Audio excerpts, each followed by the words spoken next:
I work at a recently built city parking garage and transit hub, and late at night, it's my job to lock everything up until the morning, and patrol the dark building alone with just a radio linked to the local police department. It's a very simple procedure that takes maybe 10 minutes to lock up everything, with 15-minute walkthroughs every hour.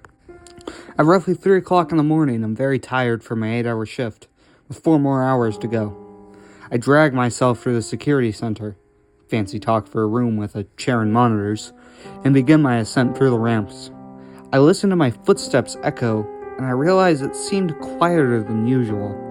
I could smell the typical putrid smell of the city, of the fermented feces in the trash can from the numerous homeless.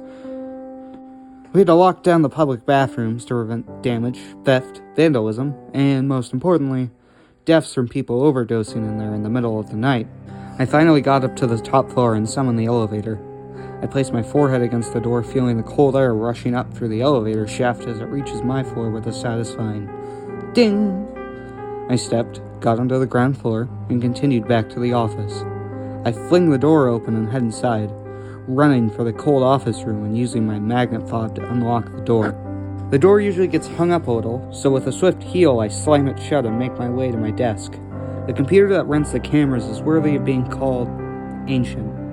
I'm pretty sure they don't even make them anymore. Not to mention the internet the cameras run off of is so slow they take forever to update. So I sat there with my new favorite pastime, watching myself walk around with a tremendous amount of lag time. I sat there watching myself drudge on through the stupidly hot weather.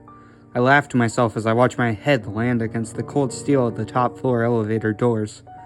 As the doors open and the light floods the area around me, my blood went ice cold. There was a man standing no more than 6 feet away, just staring at me. As I entered the elevator, he headed for the stairs, already vaulting down the steps. My heart races as I watch each camera as he hits each floor I hit. The fourth, the third, almost seamlessly he's keeping perfect time with the elevator. My ears begin to boil as I feel all the blood rush to my head. I'm having a hard time breathing. I watch as the elevator doors close and he begins following me again, getting closer and closer after each turn of the corner. I watch as I fling the door open, and he catches it, heading in right behind me, my heart pounding in my eardrums. He's inside the building. I keep watching, knowing I should look away. I can't find him, then I see why. I kick the door shut in his face, which means, as I search the room, I eventually discover that it's just me in there. I radio a few officers to come in, and they sweep the building, give me a slap on the wrist for not paying attention, and left. The rest of the night I stayed in that room. I watched each camera diligently, but never saw him again. Now every time I go into work, I can never shake the feeling I'm being watched.